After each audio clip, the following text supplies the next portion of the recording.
Halo guys, ketemu lagi dengan aku Robert Adrian. Nah, pada kali ini aku tuh kayak nggak pernah nge-review laptop itu loh, sama sekali kayaknya dalam channelku ini jarang sekali untuk nge-review laptop, dan baru-barusan aja hanya unboxing laptop.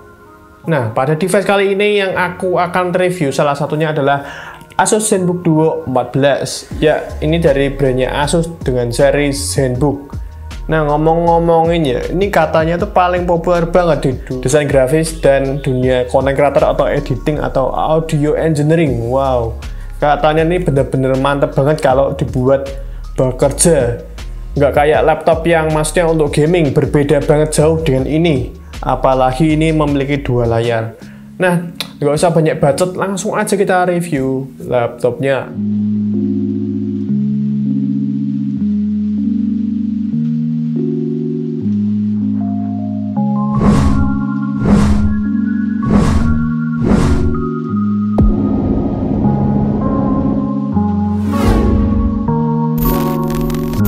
Hal yang pertama akan kita bahas adalah sebuah desain. Desain itu memang faktor yang paling penting untuk memenuhi sebuah market. Apalagi kalau desainnya jelek, otomatis orang bakal nggak mungkin beli karena ngerasa, waduh kok desainnya jelek banget ya, ngapa kita beli yang tidak berkualitas atau tidak estetik desainnya.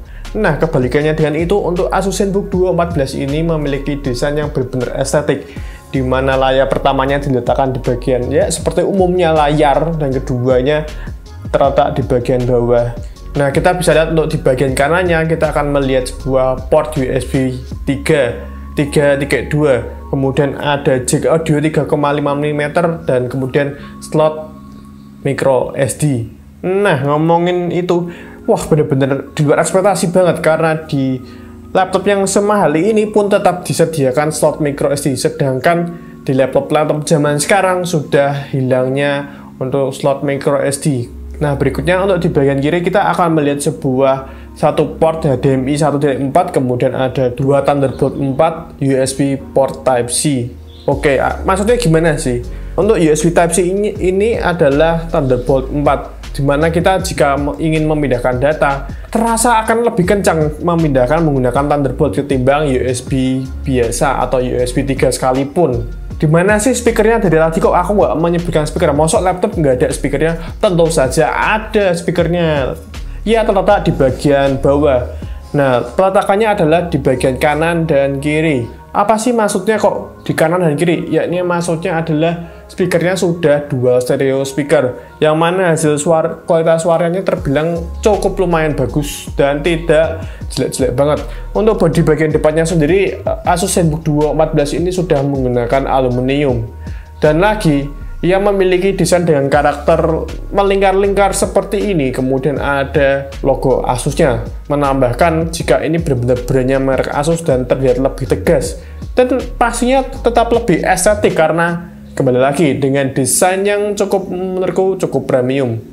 Untuk experience-nya sendiri, aku merasa bahwa Asus ZenBook Duo 14 ini berasa lebih premium, tidak murahan, dan tidak terasa acak-acak atau kaleng-kaleng banget lah. Benar-benar kelihatan premium banget, dimana wow, ada memiliki dua layar, kemudian di bagian depannya sudah kelihatan jelas bahwa ini, wah, ini benar-benar yang kasta ZenBook mahal. Nah, kalau mungkin kita menggunakan seri TUF atau VivoBook kan masih berasa tidak semahal ZenBook ini, masih terasa biasa saja dan orang banyak yang mampu membeli. Sedangkan untuk ZenBook ini terlihat memang dari segi semuanya, dari desain, build quality-nya juga termasuk terbilang bagus. Dan untungnya untuk Asus ZenBook Duo 14 ini tidak fingerprint magnet. Jadi kita jika memegang bodinya di bagian belakang mungkin, atau kita membawa kemana-mana dengan membawa nenteng-nenteng ini si Asus ZenBook ini, untungnya sidik jari kita tidak menempel pada si laptop ini, jadi terasa tetap bersih-bersih saja. Oke, berikutnya untuk hal kedua. Hal kedua kita akan bahas soal layar. Layar dari Asus ZenBook Duo 14 ini memiliki dua layar. Maksudnya gimana? Untuk layar pertamanya aku jelaskan terlebih dahulu. Untuk layar pertamanya, ini memiliki resolusi Full HD yaitu 1920 x 1080 pixel. Kemudian memiliki bentang layar yaitu 14 inci. Wow, kenapa kok 14 inci? Wah, apa enggak kecil banget sih? Tenang, meskipun 14 inci saja, tapi ia memiliki screen body ratio sebesar 93%. Menjadikan terlihat lebih lega ketimbang yang mungkin 15,6 inci tapi screen body ratio-nya cukup kecil. Nah, itu cukup menurutku nggak bisa kelihatan lega. Tapi untuk Asus ZenBook Duo 14 ini dengan 14 inci saja terlihat lebih lega. Untuk refresh rate-nya sendiri yang memiliki refresh rate 60 Hz. Ya, memang jangan minta yang 120 Hz atau 144 Hz. Mengapa begitu? Karena rata-rata untuk penggunaan desain grafis atau editing video atau audio engineering kayak ngedit-ngedit VST gitu, aku rasa tidak memerlukan untuk FPS yang cukup tinggi atau refresh rate yang cukup tinggi, karena dirasa-rasa 60 Hz saja sudah cukup, atau 60 FPS kalau buat ngegame. Ya, aku belum sebutkan bahwa Asus ZenBook Duo 14 ini menggunakan layar LCD IPS, dan lagi ia memiliki rasio 16:9. Nah, ini masih mengikuti era zaman dulu banget, yaitu rasio 16:9, yang memang sering banget kita lihat bahwa layar ini tuh terlihat cukup normal, kesannya tuh cukup normal banget, dan tidak kayak laptop zaman sekarang. Memang sih untuk perubahan di tahun 2021 ini laptop itu banyak yang berubah dari segi rasio layar. Zaman sekarang tuh rasionya rata-rata 16:10, tidak 16:9. Berikutnya untuk layar keduanya. Layar keduanya ini memiliki resolusi Full HD juga. Oh, namun tidak 1920 x 1080 pixel, melainkan hanya 1080 pixel x 515 pixel. Dan ia juga tentunya pasti sama-sama menggunakan LCD IPS. Nah, jangan kaget. Meskipun LCD IPS, dia memiliki layar sentuh. Wow, keren nggak ini? Wah. Nah, berikutnya untuk Asus ZenBook Duo 14 ini berbentang 12,9 inci.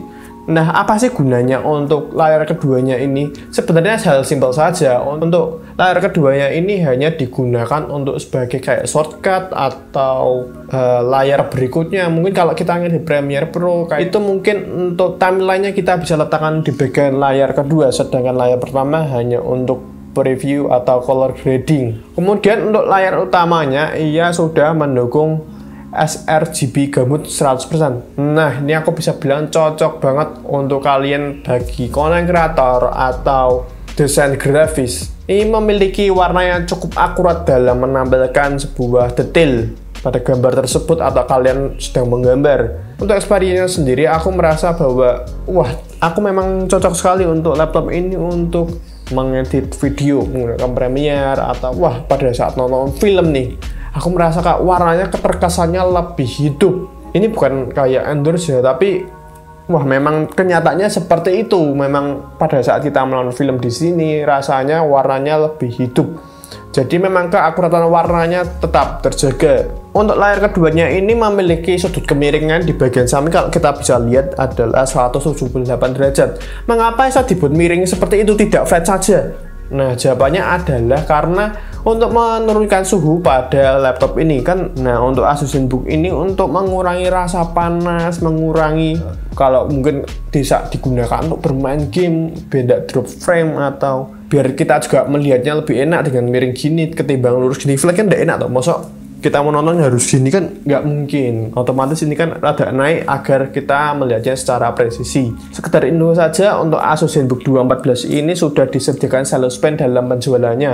Nah, apa sih kegunaan dari stylus pen ini? Ya, yang sudah aku sebutkan tadi bahwa stylus pen ini memang dirancang khusus untuk pengguna desain grafis yang mana yang suka menggambar-gambar, khususnya untuk pekerjaan mereka masing-masing. Berikutnya untuk Asus ZenBook Duo 14 ini sudah menggunakan Windows 10 Home Single Language Apa sih sebenarnya perbedaan dari Windows 10 yang seri mungkin untuk TUF atau yang untuk ZenBook ini?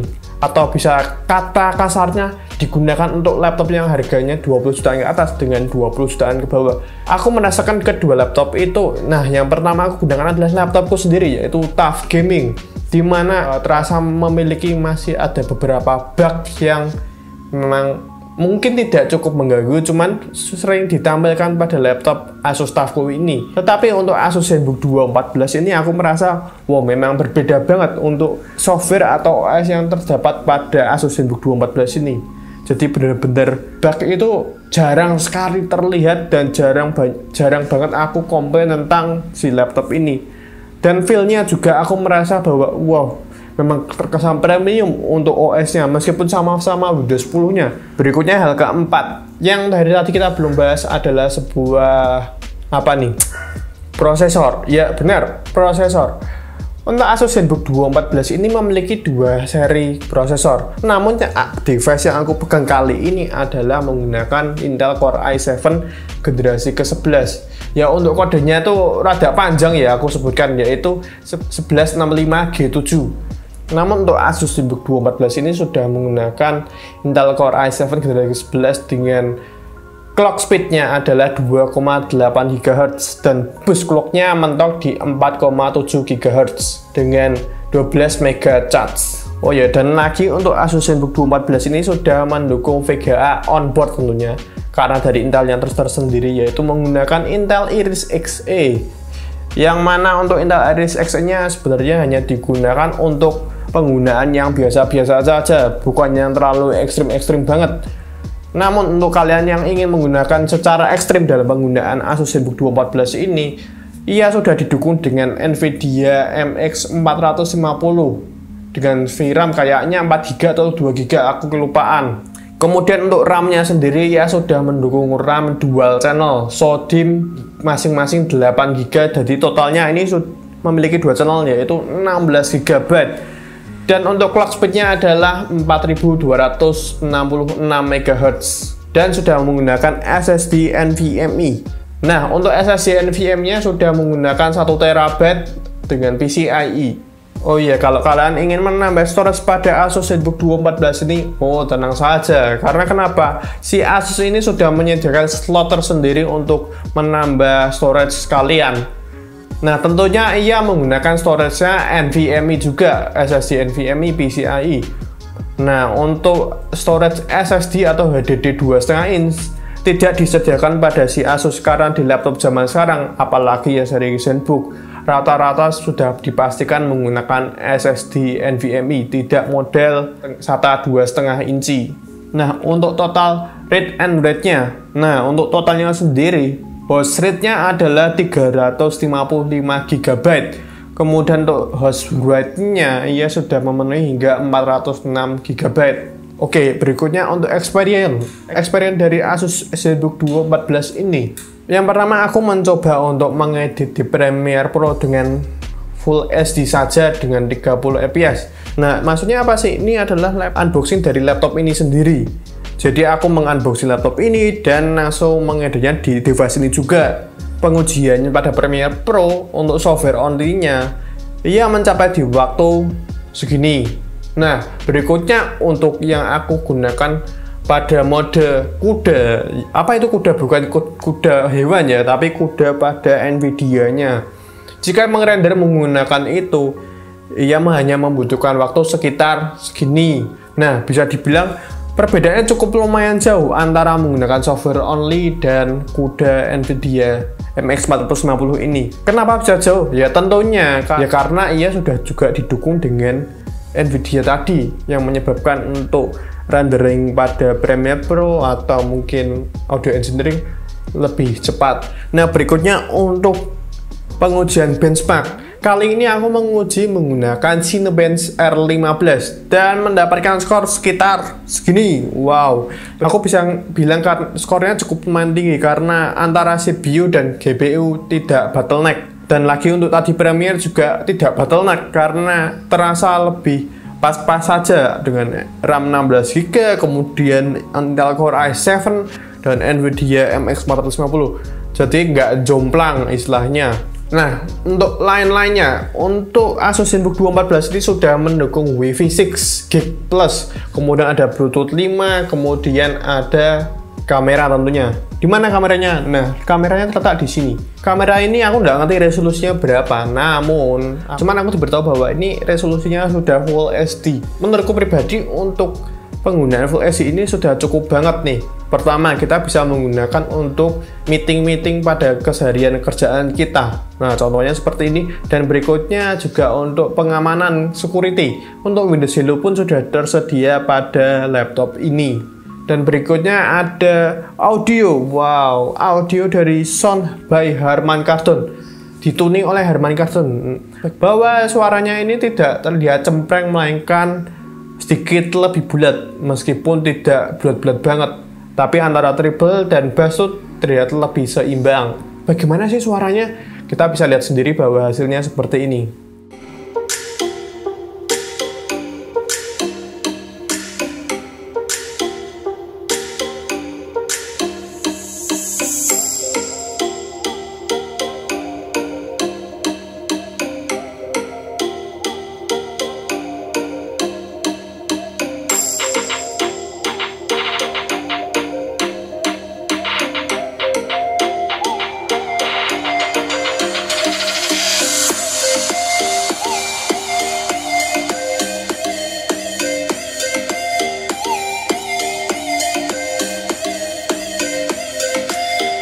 Nah, untuk keyboardnya sendiri, wow, keyboardnya kok diletakkan di bagian sini? Apa nggak bikin nggak nyaman sih?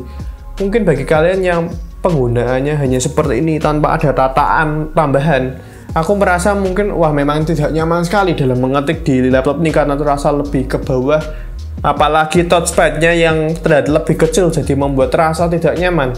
Tetapi untuk aku sendiri, aku merasa khususnya untuk keyboardnya bisa mengetik dengan rasa nyaman karena feel touch ketiknya terasa lebih menyenangkan dengan suaranya juga nggak bikin mengganggu di telinga. Dan lagi aku menambahkan tataan atau tambahan balok agar aku bisa menggunakan Asus ZenBook 214 ini dengan mengetik dengan puas. Tapi namun untuk touchpadnya sendiri aku mau diapakan saja tetap terasa tidak nyaman karena merasa waduh kekecilan sekali segini. Makanya aku biasanya untuk touchpadnya aku menambahkan mouse tersendiri agar aku bisa menggunakan dengan nyaman. Oke, berikutnya baterai. Baterai dari Asus ZenBook 214 ini memiliki kapasitas 70 Wh. Nah, aku tidak ambil pusing untuk baterainya. Edian sih untuk baterainya ini benar-benar keren sih menurutku karena SOT-nya aja bisa nembus sampai 8 jam. Itu digunakan dengan maksimal loh. 8 jam 9 jam lah digunakan untuk Premiere, untuk meeting bersama teman-teman. Namun untuk daya charge-nya juga terbilang cukup besar, yaitu 65 watt. Jadi aku nggak ambil pusing untuk urusan baterai. Meskipun baterainya mungkin habis dalam waktu 6 jam atau 5 jam. Wah, tapi aku tidak ambil pusing karena ngecasnya pun hanya kurang lebih 1,5 jam saja sudah terisi penuh untuk laptop ini. Oke, untuk varian dan harga. Nah, aku nggak tahu sih untuk harga dari Intel Core i5-nya berapa. Namun yang device aku gunakan Intel Core i7 dengan RAM 16GB, SSD 1TB, kemudian ada Nvidia MX 450. Ia memiliki harga sebesar 24.300.000. Nah, aku bisa bilang dengan harga segitu sebenarnya aku ngomong wow benar-benar worth it sih kalau memang kalian menggunakan secara maksimal, dalam artian memang gambarnya di sini, editing video di sini, ngedit audio VST di sini, menggunakan Ableton atau Studio One, memang di sini semua. Wah, itu memang benar-benar worth it. Tapi kalau kalian menggunakan ini hanya untuk gaya-gayaan, wah terasa memang kurang menyenangkan ya. Hanya dapat gengsinya saja, tapi kegunaannya tidak dimanfaatkan dengan baik, itu kayak percuma-percuma saja. Ya, menurutku pribadi untuk Asus ZenBook 214 ini gimana ya? Aku merasa cocok banget bagi kalian yang ingin menggunakan laptop ini tuh di desain grafis atau audio engineering atau content creator semacam saya atau semacam aku gini suka ngedit gitu, memang cocok banget sih menggunakan laptop ini. Dan lagi untuk penggunaannya terbilang cukup mumpuni banget, sudah menggunakan SSD 1TB, RAM 16GB dual channel, kemudian ada Nvidia MX 450, Intel Core i7 11 Gen, wow, sudah paling terbaru dan dimentokkan selama video ini dibuat. Nggak tahu, mungkin video berikutnya ada generasi ke-12, 13, aku nggak tahu. Tapi untuk kali ini aku merasa cukup puas sekali menggunakan ini. Oke, terima kasih yang sudah menonton video ini hingga selesai, dan jangan lupa untuk klik subscribe di bawah ini, dan jangan lupa untuk nyalakan tombol loncengnya agar tidak ketinggalan notifikasi dari aku, dan jangan lupa untuk like video ini jika kalian suka dengan video kayak gini, dan jika kalian tidak suka dengan video kayak gini jangan lupa untuk share video ini aja ke teman-teman kalian. Dan aku Robert Adrian pamit undur diri, bye.